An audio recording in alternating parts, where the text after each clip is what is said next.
And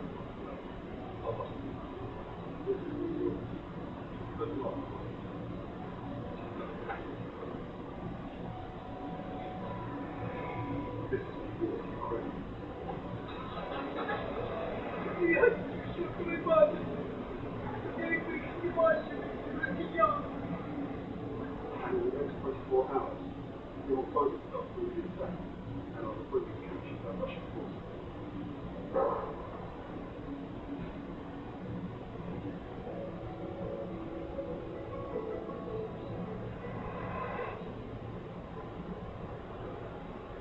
It's 6:15 and we're speeding east to Brigade and a Ukrainian special forces towards the small city of Scotland.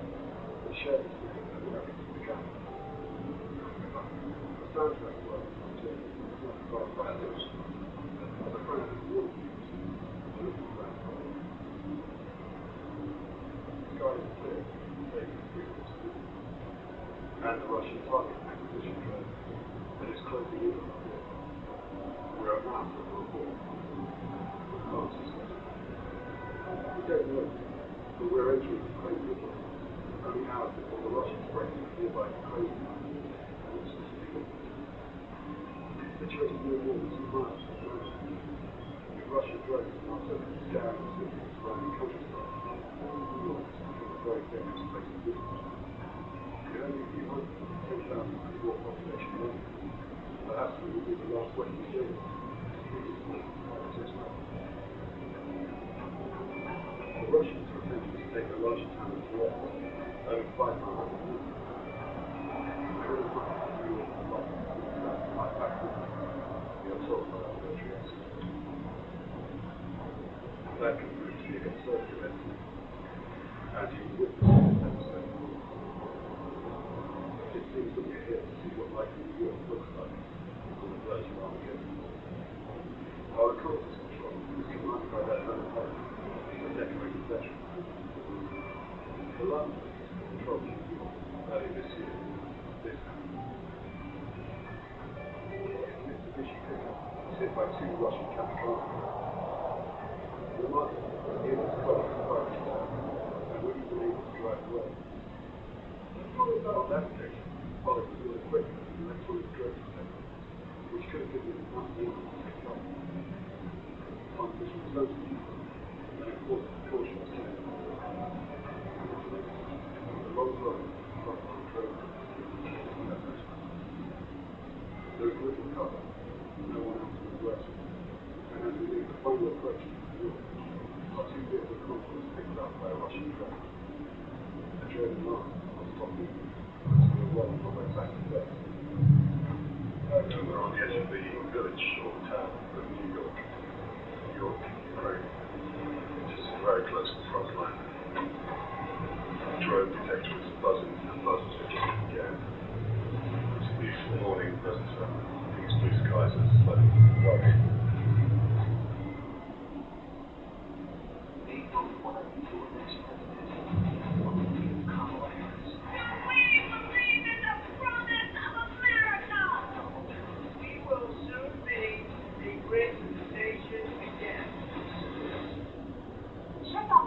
Prepaid debit card that came with my new dual-eligible Medicare.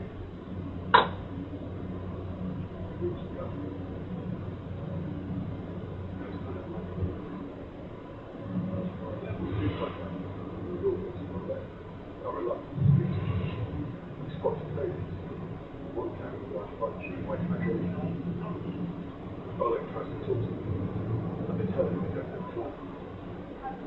It's the first time that people in New York are scared. They come outside.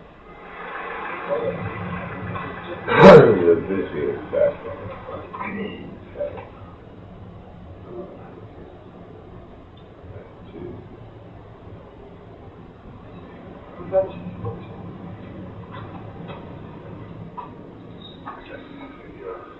Last week, the residents wanted military presence in that town. Why not? So everybody was trying to speak to himself to see yours. They were too busy. They have something else to do. They can't stop. come across 77-year-old Valentina. She walked on the road. She broke into tears and we stopped the talk. She's defiant, but her dad just about enough of the pressure of living in this city.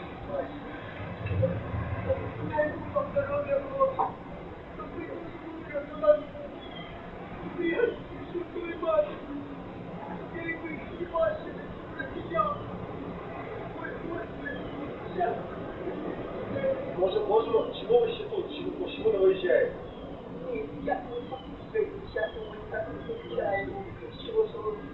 Не проводили. Вот. А так, а помощь, конечно, помощь надо. Ничего немає, ні угля немає, нічого немає. Ну, що ти нам дають? Тонну дров і угля. Ой, господи, куб дров і тонну угля. Ну, господи, так не буває. Це ж мало. Це я тут з самого начала. Вот, постоянно тут. Ви народились? Розумієте, я в Сирені, а приїхали туди. Ви не хочете виїжджати на а відсутні війська починаєте?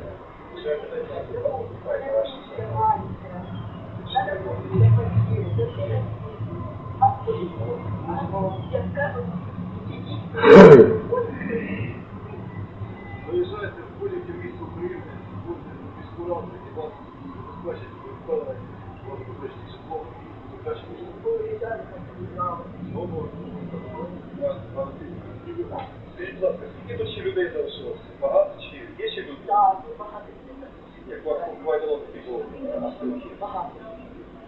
Ти сказав, ти А ви кажете, вибачте. ви звідкіля? Дати, з Лондону. Ой, хлопці, у вас там гарно. Дуже гарно.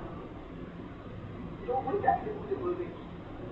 Да, вона стоїть гарно. А що это там вообще? Чому самоліт летить? Пора, надо шукати. А, Боброви, так? Ну да, вони спрашивают. Я... Ви знаєте, ти такі успієш, ну успієш тобі полетіти, ну Бог його знає, як кажуть. Бо моя капля, все її присутностяється на цій. Валентина, thank you. Я вам дуже дякую, дуже дякую. I'm Да, да, Take care. да. Бережіть себе, будь ласка. Да. Я щиро хочу живіть, здоров'я, кохайте, помогіть, були гарні. Все. Ну, гармонії вибирайте вінок. Я, жінки, дівчата побувають, дай Боже. Ну все, до свидання. Дякую вам, дуже дякую. Да. Щасливо вам. До побачення. Ага.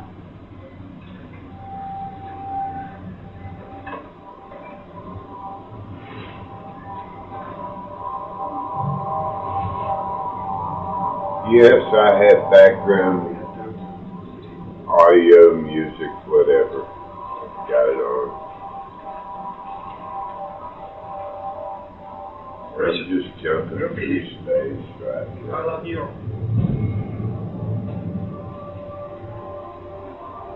This is the Soviet era cultural center of the city of New York. It's classical style. There'll be maybe a library, various places of theatre maybe, places where people can gather for entertainment and education.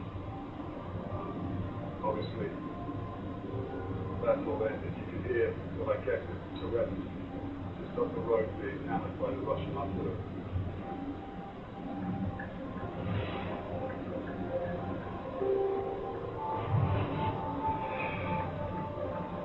Beautiful day.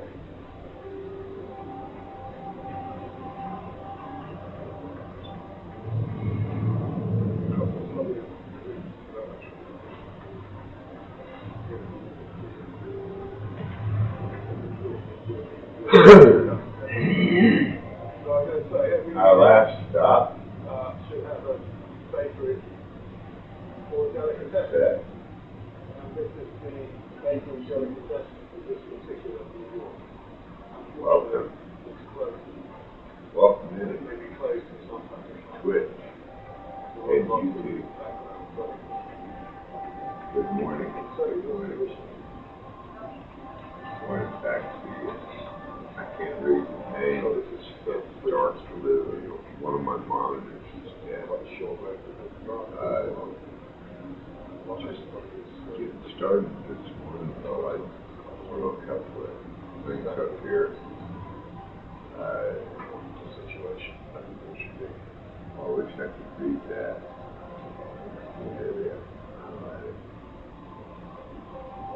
Sitting on the bench. I love that. What's up, buddy? Good morning to you. This is Eve Online. My new best girlfriend. I gotta tell you what, it's about as deep as thing I've ever played. It's the most intricate, detailed multiplayer. I mean, people around the world playing this. Russians come in at night, 8 o'clock actually, 28 midnight. You really don't want to be on. The Russians are bad, they're sick, and they will gank you. There's all kinds of stuff. There's everything from scammers to murderers. They'll gank you. Yep, this is fine. I like this. This is a lot of fun to watch in the right conditions. I've lost a few. Well, well, on our last stop here, I'm just picking up some more charges here. This script I just purchased.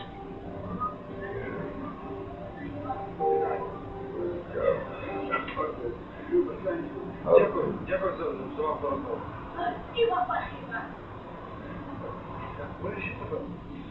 we go. Oh, come on. Oh, check it out.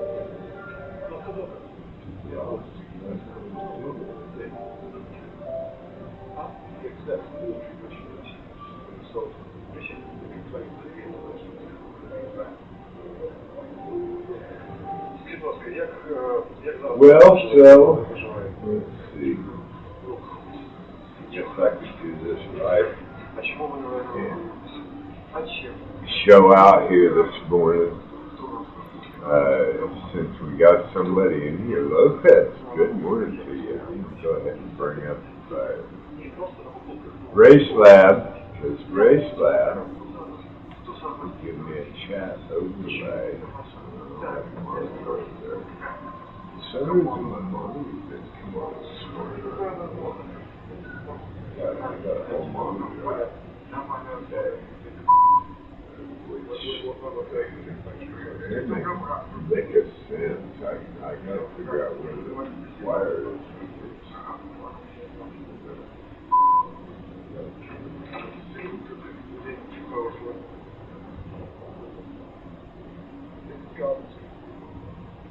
Full start.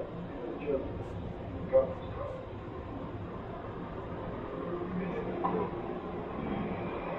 Okay, we are right in the center now of New York. Behind me is the historical cultural center.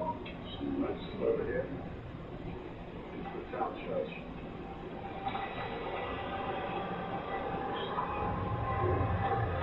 The church is little fence because we have a Russian European overhead.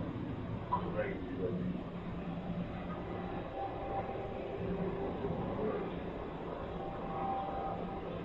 But otherwise, it's a beautiful morning. You can see there's quite a bit of damage to the buildings. This never was like Manhattan. It's a small rural town with a few thousand people.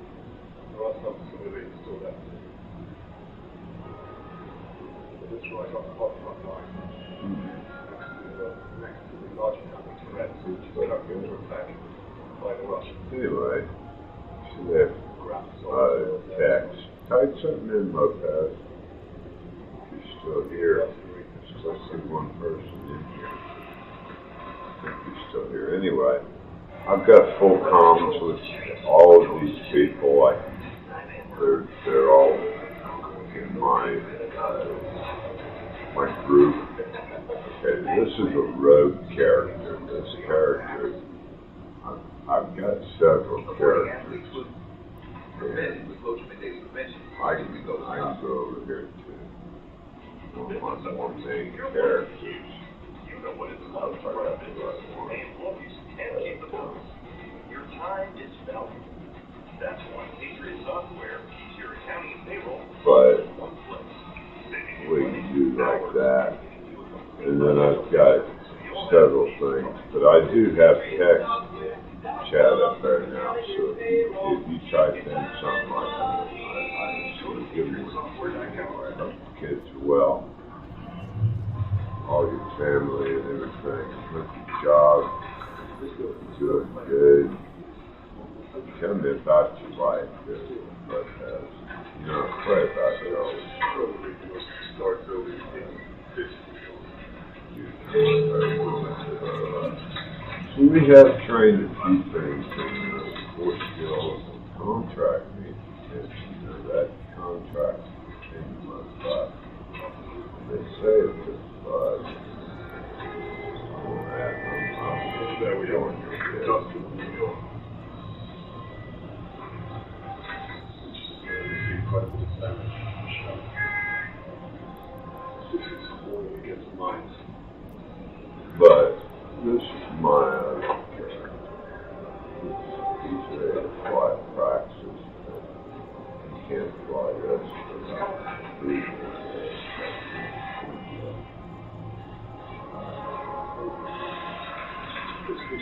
He's got 8 days. He's got 7 days.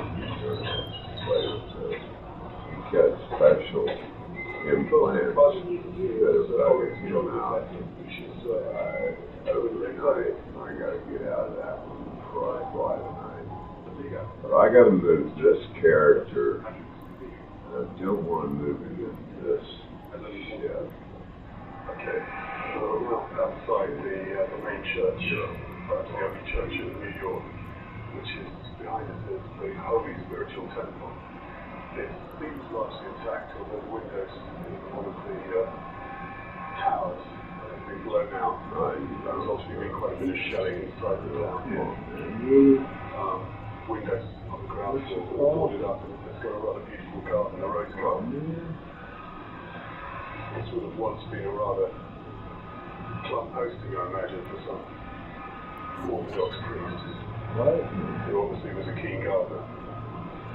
Now most of his congregation have gone, although there are still people here, we're told.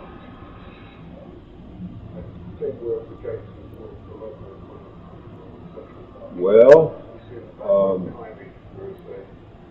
I can take that offline and bring that on.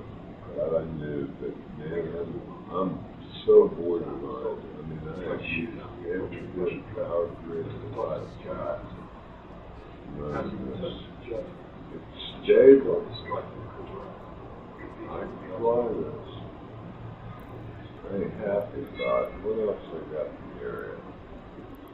See, I got stuff all over the place here. These 6 ships here, Posh has got to shut you down, but I don't think either one of those ships have anything in it.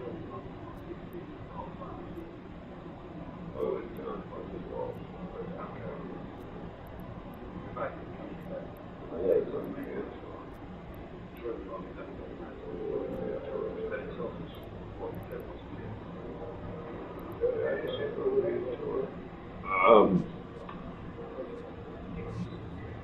So we are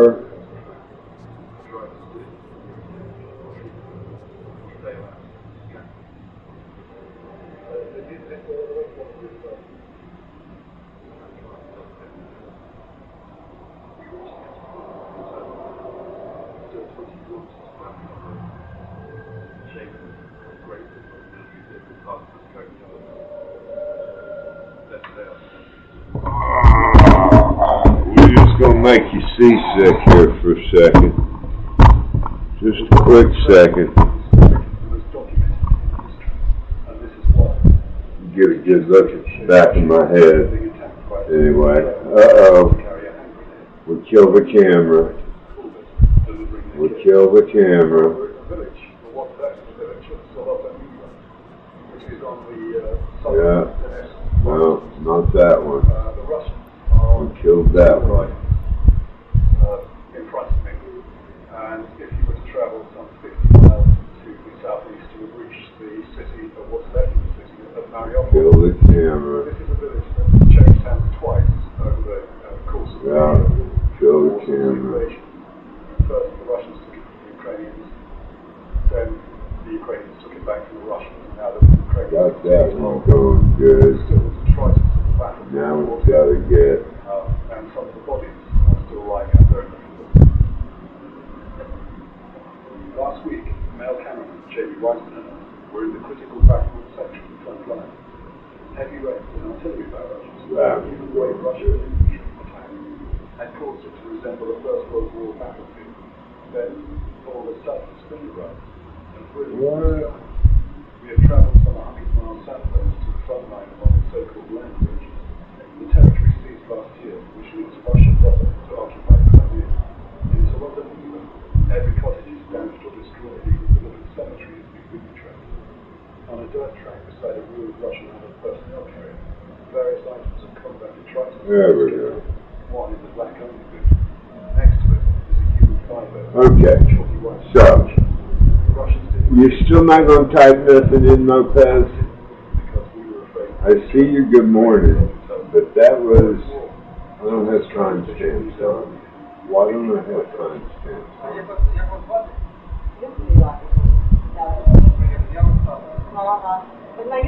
I don't understand the Another piece of village in the area Google. being evacuated was left. In a nearby village with the extension. I mean the Google YouTube settings.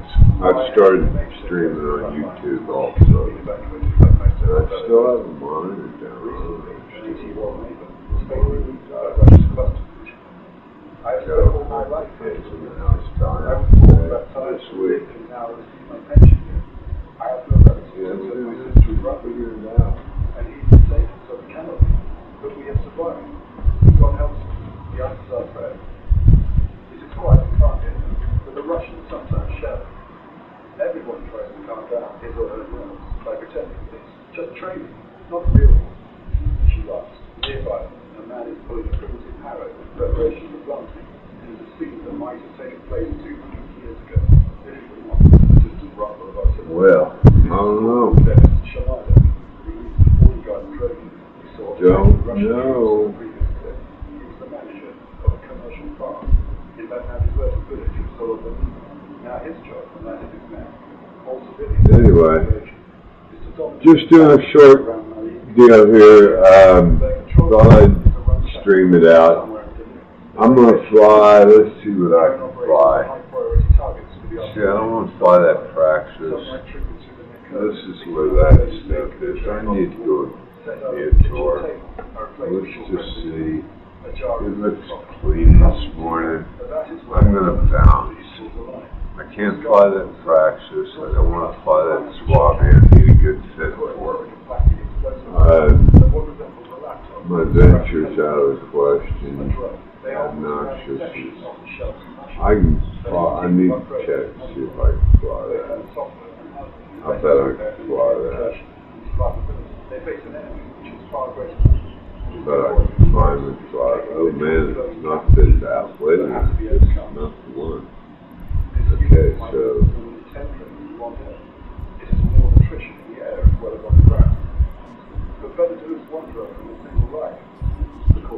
We are going to Minotaur.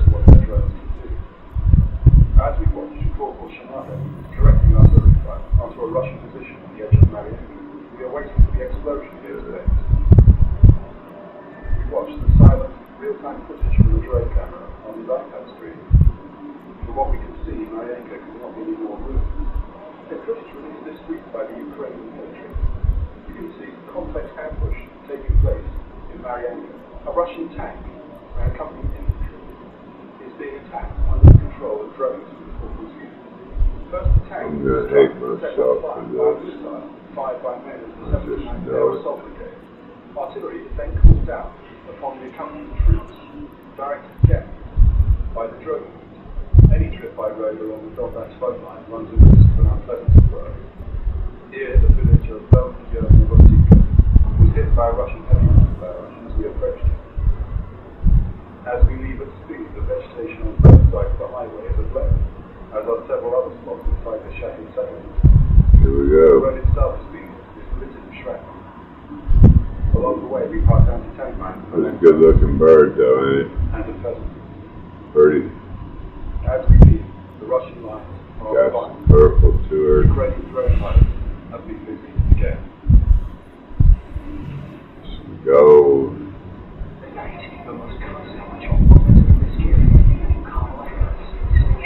Line out. Try a new way forward. We will soon be a great nation again. Presidential debate, moderated by David Moore and Nancy Davis. Tonight, live on ABC and streaming on NBC Live, Hulu, and Disney Plus. The ABC News presidential debate. Starting it up.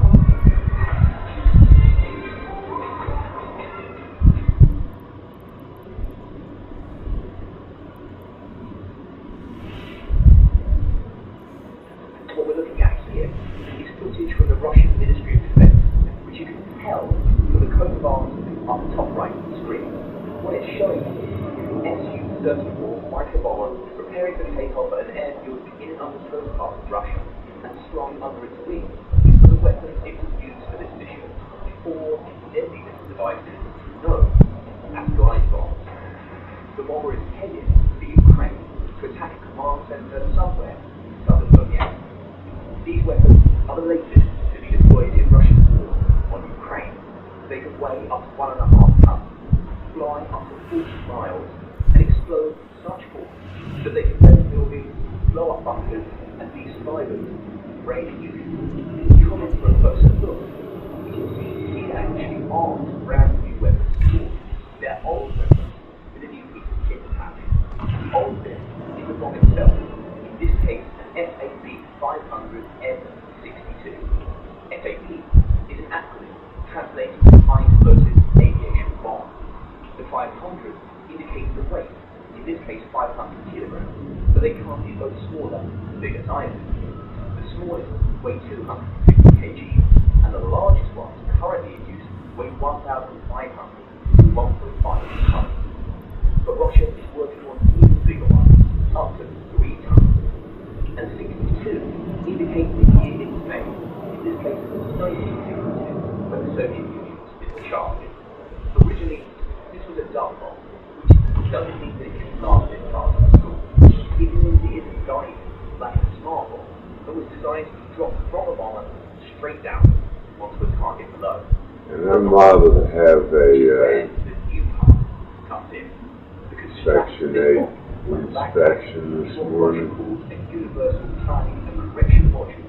So if I have to stop stream right away, that'll be the line. The bomber pilot cannot see the We'll on the tail to steer it and stabilize it, and the top out wing that allow it to glide over stream that. smashing into the target and exploding. Alright. Right now, the bombs are strapped hard point under the jet wing with the UMPK facing down. But if you watch this one, the pilots release the bombs and they roll over so the kit is facing upwards. The wings then pop out and the GPS takes over, meaning the bombs will glide to their target, in this case a Ukrainian command post or swag industry. That means Russian pilots don't have to cross into Ukrainian airspace during the bombing, where they might get shot down. But you can see them firing flares here just to make sure. Because these bombs are packed with huge amounts of explosives, the damage they cause when they hit can be extreme. They're not as accurate as guided missiles or artillery, but they know how to get mobile targets, so they can see demolish multi-story buildings and reinforced bunkers. Bombs just like these were used heavily in the final days of the fight for Avdiivka, which Russia eventually captured. Glide bombs may be a new feature in Russian war in Ukraine, got a legacy that stretches all the way back to the Second World War. The very first dry bombs to be used were developed by the Nazis. The Fritz X was a 1,400-kilogram armor-piercing bomb that was converted into a guided bomb by fitting a radio control unit to the tail and fin on the side. It was designed to destroy ships, which were so heavily defended that the bombers couldn't get near them, but was slow and large enough for dry bombs to target. The USS Savannah was badly damaged by Fritz bombs during the Allied attack on Salerno in Italy in 1943, along with Britain's HMS Warspite. An Italian warship, Roma, which was in the process of surrendering to the Allies at the time, was blown to bits. Though the weapon did not prove decisive for the Nazis, the idea caught on, and by the end of the war, America and Japan had their own versions, while Britain and the Soviets were trying to develop them. The role of attacking ships would eventually be taken over by missiles, but dry bombs found another use in attacking heavily defended ground targets. One of the most commonly used today is JDAM, which stands for Joint Direct Attack, because it was jointly developed by the US Red light. and Navy. It looks a bit like the Russian USPK, but more sophisticated, and consists of a tail section which replaces the bomb's old fins at the back and contains the GPS guidance system. There's also a strafing kit, which sits around the body of the bomb and helps stabilize it in the air. It has been used in dozens of wars, including the Afghan War, Iraq War, Libya, Syria, and by the IDF against Hamas in Gaza. All these conflicts have one thing in common. They involve countries with large air forces attacking terrorists with few anti-air defenses, but which were hidden among civilians. Bombing, yeah, we're gonna drop out of this real quick. We just discovered something. But they cost multiple millions of dollars each, and the targeting equipment is worth a fraction of that, which is where there's been a kill at the Neator Gate, which is where we're headed, our final destination. And it's not exactly in the best territory, but I don't want to take a chance this morning. I've lost too many ships this week. We're going to go ahead and dock up here. In early 2023, during the Battle of Bakhmut, just like in the Middle East, the bomb proved adept at destroying targets like bunkers and buildings the Russians were hiding in, and it could do so with enough accuracy to avoid do it there. in the city or nearby Ukrainian troops. The tactic was not decisive, and Ukraine eventually lost Bakhmut, but it was effective enough that Russia began copying it, whose generals are now using fly bombs to demolish Ukrainian defenses and help I can wait this out. while trying to avoid the bloodbath.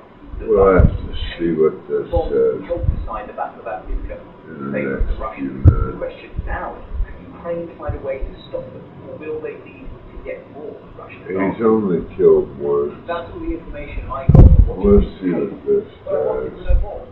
So I brought the position to an expert. I'm just not Oil fields are very convinced that he's a hanger.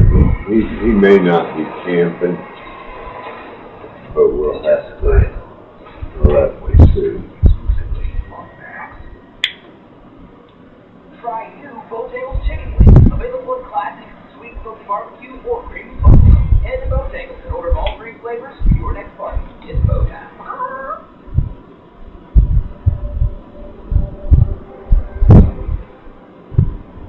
I ducked into a space dock just to check my Discord and look at a couple of things real quick while we're waiting out gate camp check. A Russian type bomber. Closest equivalent would probably be the Western F-15E Strike Eagles. This is the kind of one of the two standard platforms that the Russians use regularly for dropping dry bombs and also launching other standoff air-to-ground munitions towards Ukrainian lines.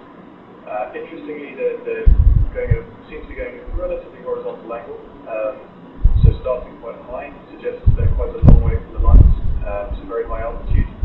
The four bombs released there in salvo, deploying the wing kits. Looks like a UAV feed before the impact. Russians have essentially struggled to find a particularly impactful way to use the majority of their fighter fleets since the start of the war, because they've not been able to gain their superiority over Ukraine, because they've not been able to find, suppress, and destroy those Ukrainian ground-based air defense systems, so the SAM systems. There's limits to how many targets you can hit if they're, for example, relying on air-launched cruise missiles. Those are very, very expensive. They can only hit 6 targets. Russia's been using lots of air-launched cruise missiles from the bomber fleet anyway. So the fighters had a limited impact there. In terms of closer range missiles with PV or laser guidance, that requires the launch aircraft to get close, and therefore has led to losses in the, for example, the Sukhoi 34 fleet from Ukrainian SAMs. What the glide bombs have given them is a way to use a stock of munitions of which they have huge quantities. So the FAB. So I don't know why. 1,000 kilograms, very heavy demolition bombs essentially. They have thousands, if not millions, of these weapons dating back to pre-Vietnam, and so they're essentially free. They don't cost much. By attaching these UPMK wingtips to them and then launching from a high altitude and speed with a fighter or a fighter bomber, they can essentially bombard fixed locations, particularly in areas where the Ukrainians are dug in a salient. So, for example, as we saw in Avdiivka before the withdrawal. So where the Russians are mission planning is easy, they know exactly where they're targeting. So they can essentially just pump out sorties with these wingtips equipped glide bombs at a low cost with very heavy weight of explosive for each impact compared to an artillery shell. Launching these bombs back from the front line seems like a huge advantage. But what I want to know is what happens when the glide kit fails over Russian territory. The fuses on the FAB adaptations will be pretty rudimentary. So at the point where the bomb is released, it will be live. And so if the glide kit fails or it doesn't reach its target and falls short, there will be a large hole somewhere, possibly in Russian occupied territory. And we have consistently seen Russian air-launched munitions failures resulting in weapons dropping on Russian soil as well as Russian occupied territory. So, for example, there have been a number of KH-101 series air-launched cruise missiles being dropped from Russian bombers by Russian bombers over Russia itself, which have failed and have fallen in Russian territory with photographs and released on Telegram and things. That's one of the reasons why, particularly early on in the war, Russian bombers were often flying very long way to launch over the Caspian Sea and flying these longer routes for the missiles, presumably so that if the motor didn't fire on the cruise missile, then it was going to fall into the sea rather than fall on land. It's possible to overstate these difficulties, partly because the Russians don't really care if a few bombs fall in the wrong place, even if they were to kill a few Russian soldiers or Ukrainian civilians in Russian occupied territory. That's not going to result in any inquiries in the Russian system. They don't really mind. Unfortunately, it's very difficult to effectively defend against these glide bombs on the front lines because the Russians can launch from far enough back, while Ukraine has had some successes in essentially ambushing these high-level glide bomb attacking flights with putting Patriot launchers very close to the front lines and the radar relatively close to the front lines in order to essentially come on at the right moments and rapidly engage those Russian aircraft as they come in at a high level quite far back where they think they're safe. Ukraine's also lost 2 Patriot launchers, which to a UAV which found them and directed a ballistic missile. Essentially, it is very risky with extremely scarce assets that are desperately needed to defend Ukrainian cities, power infrastructure, factories. So it's not a sustainable answer across the front. It's a way to impose some losses on the Russians sometimes and keep them relatively far back, but it's not the answer. The only other real answer is to go after the aircraft on the ground, so to conduct attacks on Russian air bases, with UAV special forces. Much more easily said than done. Other way of approaching this, and I think this is where probably Western efforts should focus if they're looking specifically at countering glide bombs, because it will also help counter a load of other things, is more operational level or tactical level electronic warfare equipment to essentially jam and degrade the GPS and GLONASS signals which the bombs rely on for their guidance. it won't stop the bombs, but you can significantly degrade that level of accuracy to the point where they're not particularly effective. But if the glide bombs decide the battle of Avdiivka in favour of the Russians. I don't think that the glide bombs were decisive in the Ukrainian decision to withdraw from Avdiivka. I mean, the biggest problem that they've had is simply shortage of ammunition for artillery barrels, and that fundamentally comes down to the freezing of US large-scale aid and the failure of European countries to invest in sufficient production capacity for ammunition in 2022. But essentially, the shortage of artillery ammunition led to far more of the Russian infantry assaults, and mostly vehicles taking infantry to kind of step-off points relatively close to Ukrainian lines, and then infantry making those assaults. If you have lots of artillery ammunition, as Ukraine had through most of last year, then you can break up those assaults and inflict huge amounts of casualties, but also crucially suppress and kind of force them to spread out. What was happening for most of the beginning of this year, January, February, and through a lot of March, is that a lot more of those Russian infantry were having to be repelled essentially hand-to-hand with grenades and small arms. That's a massively more costly way of defending defense lines in terms of Ukrainian casualties. The decision to withdraw from Avdiivka, when it was made, because it was becoming disproportionately costly to hold. And the big question, are glide bombs going to be a war for Russia? That will essentially still come down to two things. One, can Ukraine continue to mobilize and train enough people to replace losses? Currently the line is very thinly held because losses have been high and training He's been a long way down. Over the last 6 months. But also artillery ammunition. But ultimately the war seems to be decided at the moment one way or the other. Screwed up here. Howitzer shells and barrel supply. I don't think the stream went down, This is a video taken but from Ukrainian my gaming This shows the computer American Bradley fighting one of Russia's best tanks, the T-90M breakthrough. The Bradley managed to survive the T-90, causing it to lose control and crash. But this is not what should have happened. Let's go back. The T-90M is designed to destroy other tanks. This should be more the case this guy the Bradley. The Bradley is a battlefield tactic designed to entry into and out of the fight. So, now it's with. We can analyze this footage. there is a problem along to the find way. out. This is a Bradley ISV, or infantry fighting vehicle. America gave Ukraine 190 days, which Kiev used to equip the 47th Mechanized Brigade. It was designed during the Cold War and first entered service in 1981. So these ones probably date back to the 1990s. And this is the T-90M breakthrough, the most modern tank in use by the Russian army, and supposedly is best. From the waist down, there isn't much new in it. It's basically the same as the old T-72 tank that Russia's been using since the Cold War. But up top, the tank is brand new and packed full of state-of-the-art kit, starting with its 125mm main cannon, which has been upgraded to fire all destructive shells. Compare that to the Bradley, which is a 25mm Bushmaster chain gun.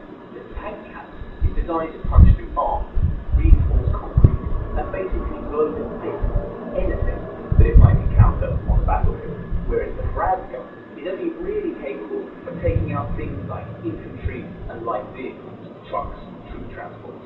Both the tank and the Bradley have light machine guns for close quarters fighting, which can be controlled from inside. That's the crew doesn't have to get out, get shot, and both are covered in explosive reactive armor, or ERA. These are blocks of So I do want to jump out of this, like enemy shells and I can't. I'm not admitting The Bradley yet. has two anti-tank So rockets. we're You trying to can't get take down this enemy character armor. to You have mentor Well, T-90 so that I can covers jump out of all this. sorts of sensors and cameras. The largest is the commander's main sight, which is known as the Falcon Eye. It provides a wide view of the battlefield, which gives him day and night Right now we're a laser rangefinder to identify we are, targets, as well as a range of other sensors. well, The onboard targeting computer or fire control system, which is called Kalina. On the other side of the current is the gunner's sight, the PNNT, which gives a separate day and night thermal view. Just behind that, a wind speed indicator feeds data from the master fire control system and cameras attached to the mast and the size of the tank give the three-man crew a 360-degree view of the world outside. So, let's see what happens when these two vehicles take each other on in combat. This is the town of Stepovo, or what was left of it, just to the north of Avdiivka.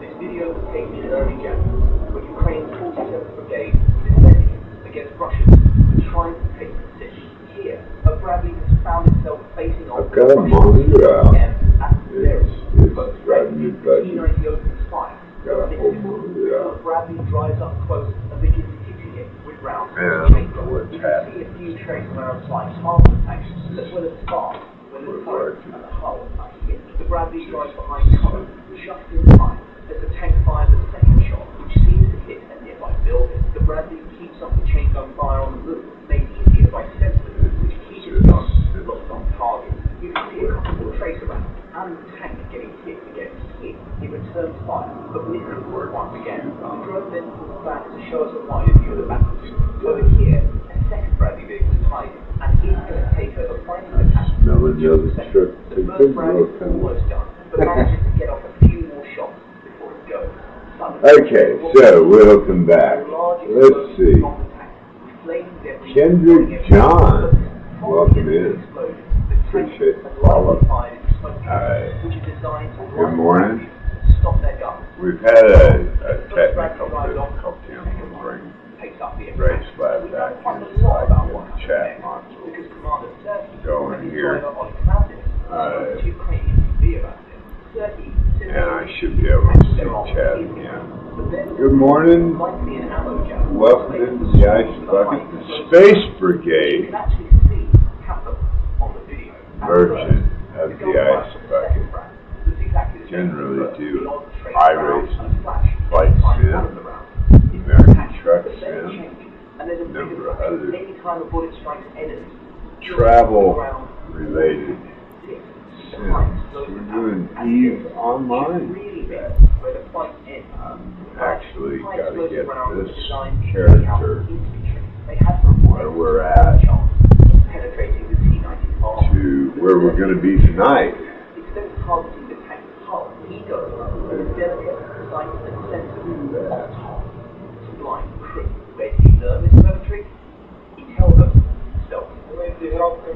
And we've got one kill at a gate on the way. Unfortunately, we're in our last high-tech dock, so I went ahead and docked here real quick.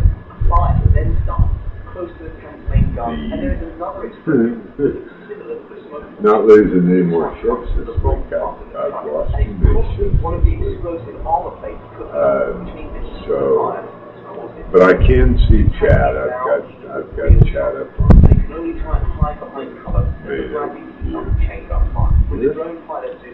So if you type in, I can respond to you. We're just kind of waiting out gate camp check to see if this one kill dies off. It popped up. I imagine it's probably sporadic, but like I said, I've lost too many ships this week. I can't afford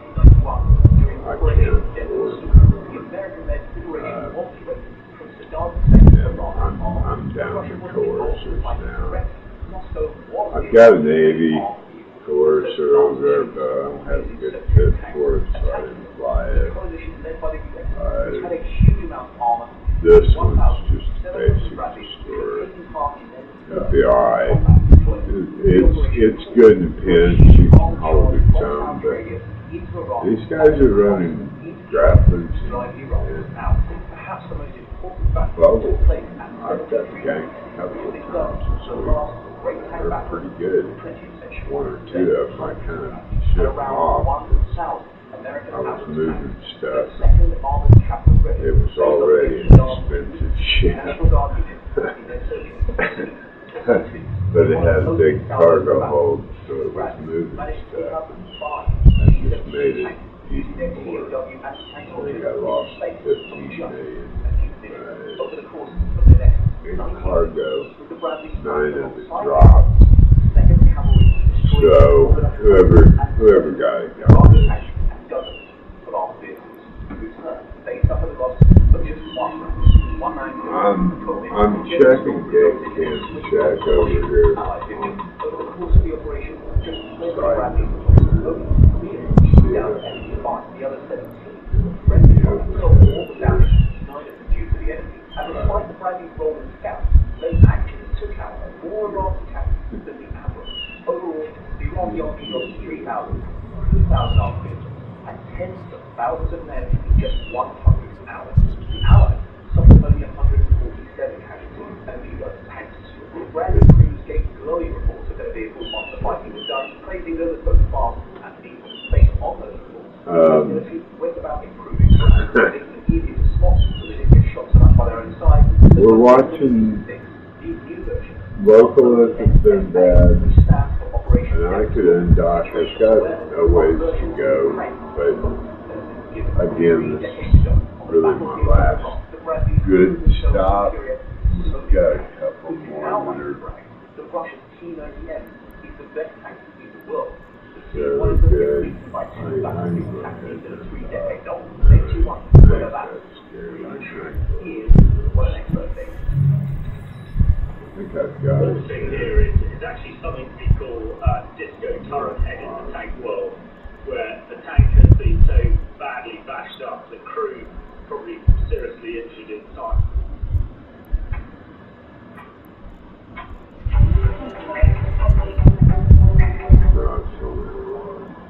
Looks stylish with reflective glasses and goggles for you.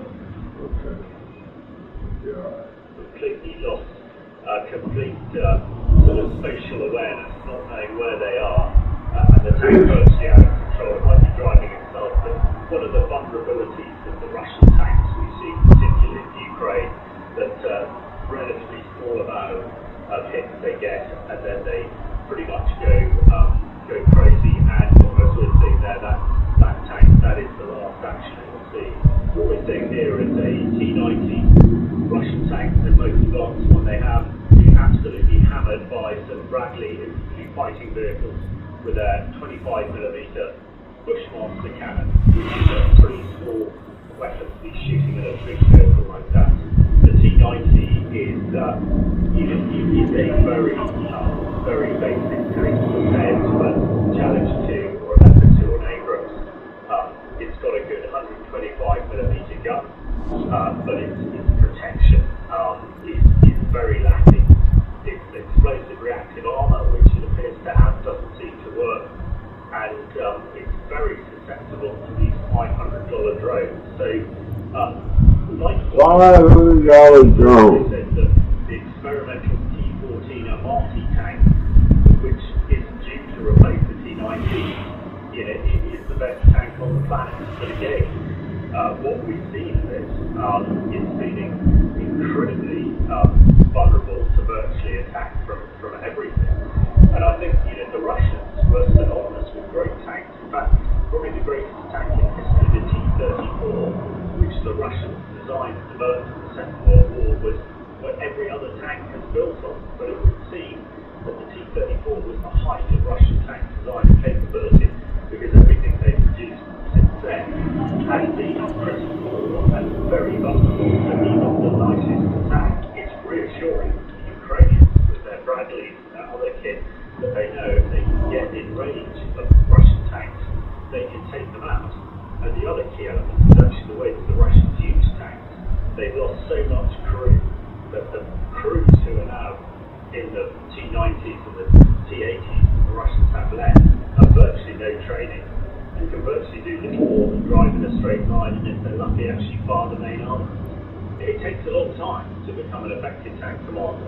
It took me 2 years to really master how to fight a Challenger 1 and then Challenger 2, and I've got thousands of hours on Challenger 1 and Challenger 2, and it's one thing just being able to fight the tank. The key thing is to be able to fight tanks together, what we call combined arms maneuver. Now, that takes a heck of a long time. When I was preparing the First Royal Tank Regiment to do this, we had to do 2 years of training what we were deemed fit enough to go on the battlefield. Now, when we look at the Russians, most of their tank action is one tank at a time, as we've seen in this video here. You know, what you need is at least two tanks working together to provide what we call mutual support. So as one tank moves, the other puts down fire so that the Bradleys can't actually hit it. But there is no sign at all that the Russians are doing it. Their skills are shocking as well. I've yet to see a Russian tank with any camouflage on it, which seems extraordinary to me. And I think the fact that the crews are so experienced, tank troops and 3 tanks all moving around the battlefield, they almost seem to be tethered one following the other. Maybe because I expect it's only the officer who has a massive tank, but it makes them really easy targets, very predictable, and they're always very close together. So, you know, they can be taken out very easily. So I think it's surprising to me. I thought the Russians would be far better. But they've got worse because they're having to replace their so-called experienced tanks. So we're just making jumps to get prepared for this evening's flight. I'm jumping over here. At the very start, they, you know, would appear they were naive, but actually they weren't. They were just on a trade, they were experience. And over 2 years, they are gaining that experience. And we're gonna die. We're gonna die. Synchronized. You know, it really shows. Yeah, this is scary. We're gonna die. I've seen Bradley for many years. First Gulf War, second Gulf War. Here we go. We're gonna die. In Afghanistan. Right now, we're gonna die. These are really capable fighting vehicles. Very well in armament, but also really pack a punch. They're 25mm cannon. Although it's small in tank terms. It has a very, very high rate of fire and an armor-piercing shell, and as we see, you know, fairly easily defeating 80-90 tanks. You see a lot of them in Ukraine, and although, you know, they're 30 years old, they are still really one of the best vehicles around, and have been improved all the time. They have an anti-drone capability as well, so I think, you know, that is one of the key vehicles that they want to be in, want to fight in, and it's proving really effective. But when it comes to tank warfare, actually nothing's changed. If we look at the first great tank battle in 1917 at Cochrane, when my regiment was formed, you basically had a steel vehicle with a big gun moving forward, and it had firepower, it had protection and mobility. But in those days, I as a tank officer would be out of the front of my tank with an ash bar, checking the tank. In Ukraine, they have a drone doing that. Back in 1917, there would be a person in an air balloon looking for targets. Today, in Ukraine, there is a drone. But though what we learned at Cochrane back in 1917 is exactly still what we learned in Ukraine, it's about working together. It's about tanks and infantry and artillery working together. It's about combined arms maneuver warfare. And so, although we're over 100 years later, the tank really hasn't fundamentally changed. Things like drones are having a huge impact. And $500 drones are dropping $50 hand grenades through patches of Russian tanks and blowing them up. We're very quickly learning how to counter that. But the basic premise of a steel vehicle moving rapidly over difficult terrain with firepower is exactly the same as it was 100 plus years ago. Doesn't look good. I was in the army, you know, He hasn't killed again. And every year as a tank commander, I was told that the end of the tank is a bit like the end of the horse on the battlefield. Look, he killed. From what we're seeing in Ukraine, that the value of a tank used correctly in a combined arms environment is any less than it was at Cochrane in 1917. We in the British, we had Challenger tanks and Warrior armoured fighting vehicles. The Warrior is very similar to the Brigade. It has a slightly bigger gun, more effective. And certainly the Warriors were very effective. Yeah, it's had a few kills. T-55s that the Iraqis had, and I understand the Bradleys were as well. And it really shows the difference between Russian Western armoured vehicles.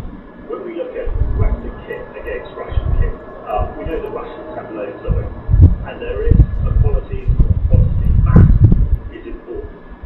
But when it comes to technology and the state of the kit, that is also really important. You know, the Russians have lost, you know, it depends what figures you go by, but if the British MOD are saying plus the 4,000, then that can't be far off. Now, the Ukrainians have lost a great deal less than that. Of course, you can replace tanks, but actually you can't replace the crews. The crews are the, you know, are the sort of crocodile nearest to canoe. They take time. But not only with tanks have we seen it, but it's a whole host of other equipment, you know, fighter jets, attack helicopters, and also anti-tank weapons. So I think the thing that is important here is if we can get enough Western kit to Ukrainians in time, then they should prevail. Because, you know, as far as if we look at it as a numbers game, yeah, a Challenger 2 tank is probably worth 10 Russian tanks. And if you use that metric, then Ukrainians could gain that match that is required for effective combined arms maneuver. But with combined arms warfare to be effective, you need tanks, you need infantry armoured fighting vehicles, you need artillery, you need attack helicopters, and you need air-powered fighter jets all working together to be able to achieve an advantage. Now, I'm getting more confident that this is possibly likely to happen. Conversely, the Russians, although they have made a bit of ground recently, it's been at the cost of, you know, over 1,000 dead a day around Avdiivka. And we know also they're using crude chemical weapons in the form of CS gas, which is illegal under the Geneva Convention and the Chemical Weapons Convention. That's the only way they can move forward. So, as the Russians are getting worse, the Ukrainians are getting better, and that gives us some hope for the future that actually Ukraine can start pushing these Russian invaders back. This is one of 31 Abrams M1A1 tanks given to Ukrainians by the US and used to equip the 47th Brigade. The M1A1 entered service in 1986. It weighs around 60 tons. It's powered by a gas turbine engine that will run on pretty much any kind of fuel, and it's armed with 120 We're gonna die right here. We're gonna die. Shot composite armor, which provides some of the best protection in the world to the crew of We're gonna die. inside the turret. At the back of the turret is an armored compartment where the ammunition is stored, which is separated from the turret by blasters. We're gonna die. Even if the ammo explodes during battle, the crew will be protected. And on top of the compartment are blowout panels, deliberately weak sections which pop off and prevent the blast away from the crew. The Russians claim this tank was spotted by soldiers of the 15th Motor Rifle Brigade who used the Piranha FPV, We didn't die. first-person view drone, to disable it. Die. There are two kinds of Piranha drones. Wow, The we Piranha 7, didn't die. which is smaller, and the Piranha 10, which is larger. Well, Both are made up of a quadcopter drone with a top speed of 140 kilometers per hour. we didn't die. The Piranha 7 can carry a load of up to 2.5 kilos and has a limited range because it only contains a small battery. The Piranha 10 can carry a load of up to 4.5 kilos and has an extended range because of its larger battery and more powerful propellers. Both are controlled using multiple radio frequencies, which the pilot can change in flight, making it very difficult to jam. The drones only cost about $500 to use, which makes them ideal for destroying high-value targets like a $4.3 million Abrams tank. The Russians claim this tank was hit by one Piranha before they started building, likely targeting the engine or the track, which is disabled. In military speak, this is an M kill, or a mobility kill. It means the vehicle cannot move, but is probably repairable. We made it. It can be rescued. What we're about to watch is the Russians trying to convert that M kill into a K kill, or a catastrophic kill, meaning the tanks will be out of action for good. By flying another drone into it. The Russians have clearly done their homework. I got for good shit.